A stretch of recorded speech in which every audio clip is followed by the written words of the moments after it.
Main game pakai PC yang speknya sama persis dengan minimum requirement, kira-kira bakal enak atau gamenya bakal tersendat-sendat ya?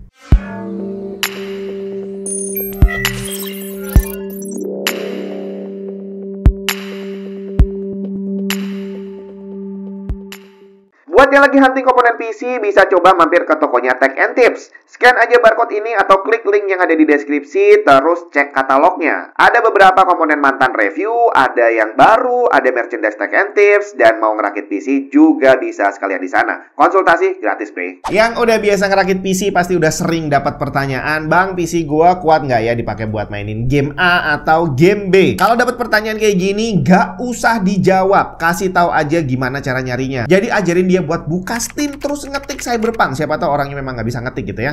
Terus kalau udah muncul gamenya, ajarin membaca minimum requirement. Harusnya sih tahu tulisannya kayak gitu.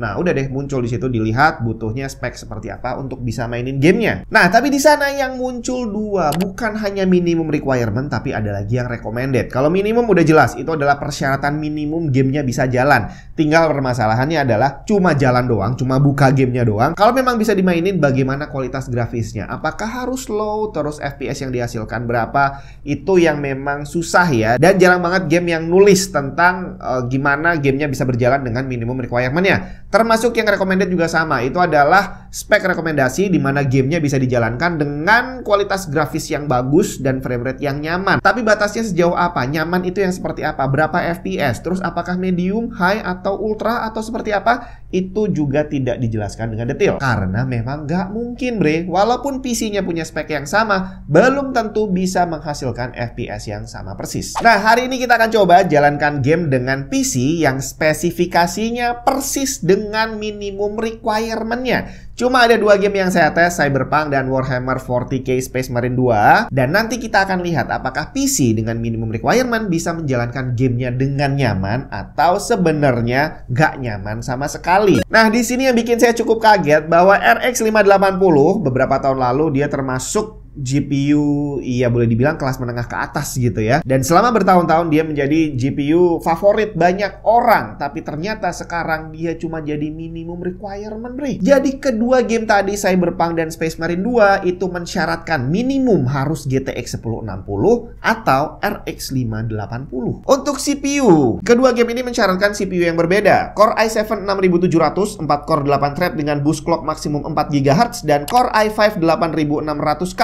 6 core 6 thread dengan boost clock 4,3 GHz. Saya tidak pakai keduanya karena nggak punya. Tapi di sini saya gunakan CPU Intel Core i3 12100F, 4 core 8 thread dengan boost clock maksimum 4,3 GHz. Bisa dibilang dia ada di antara kedua CPU yang disyaratkan. Untuk RAM-nya saya pakai 16 GB DDR4 3600 MHz, dan kedua game ini akan dijalankan dari SSD pastinya. Dan GPU-nya RX 580 saya pakai dari Furion, dimana boleh dibilang dalam waktu 10 tahun terakhir mungkin dia termasuk salah satu GPU yang jadi favorit banyak orang dari berbagai kalangan. Bukan hanya gamer tapi juga miner, bre. Karena GPU-nya punya VRAM 8 GB. Jadi untuk GPU kelas menengah yang dirilis tahun 2017, 8 GB VRAM itu gede banget loh. Karena bahkan hari ini RTX 4060 yang harganya mahal itu cuma 8 GB juga. Sama kayak gini.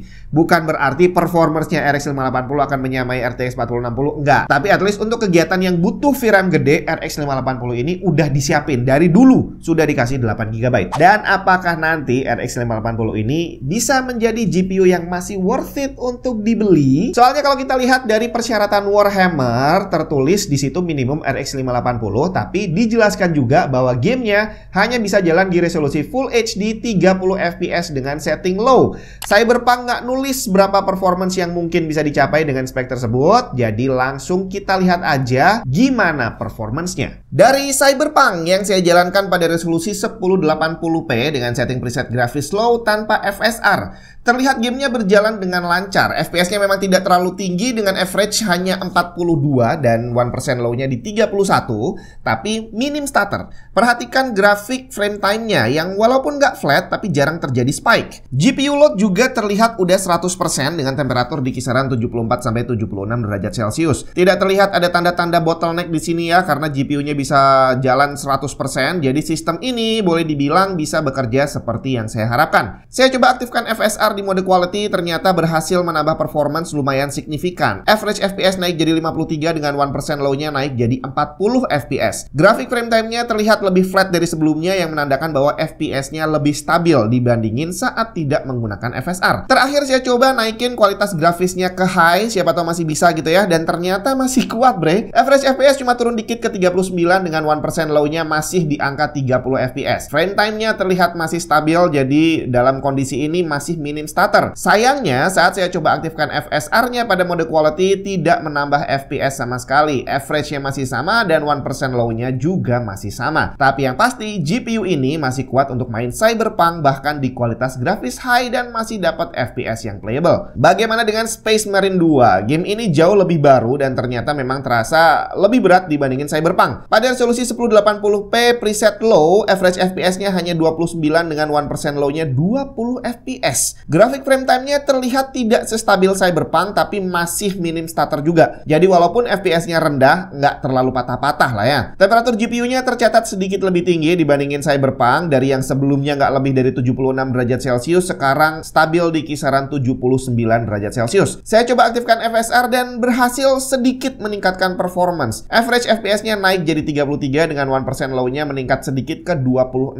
FPS. Dan masih minim stutter. Saya tidak mencoba menaikkan kualitas grafis lagi karena bahkan pada setting ini aja udah nggak bisa dapat FPS lebih dari 30. Kesimpulannya, main game dengan PC sesuai dengan minimum requirement dari contoh kedua game yang cukup berat ini masih bisa dilakukan dengan cukup nyaman. Walaupun kualitas grafisnya jelas hanya bisa yang seadanya gitu ya, tapi at least masih playable. FPS-nya nggak terlalu tinggi tapi nggak patah-patah. Nah, itu dia tadi performance RX 580 yang digabungin sama semua PC-nya. Dia hanya cukup menjadi minimum requirement. Apakah nyaman atau enggak? Silahkan kamu nilai sendiri aja. Tapi pertanyaan lebih lanjutnya adalah, apakah GPU ini masih layak dibeli di tahun 2024 ini? Sebagai catatan, RX 580 sudah sejak lama tidak diproduksi lagi. Saya nggak tahu kapan pastinya dia udah discontinue, tapi dari beberapa thread yang saya temukan, di tahun 2021, dia udah tidak diproduksi lagi barunya. Artinya, kalau kita dapat RX 580 yang ada di pasaran sekarang, pilihannya cuma dua. Yang pertama adalah bekas dan yang kedua adalah refurbish. Terima kasih untuk para produsen GPU sekarang yang sudah tidak lagi membuat GPU murah bre. GPU kelas paling bawah yang dijual di pasaran sekarang, kalau dari kubu hijau berarti RTX, itu adalah RTX 4060. Harganya masih 5 juta lebih. Dan itu adalah GPU termurah yang mereka rilis hari ini.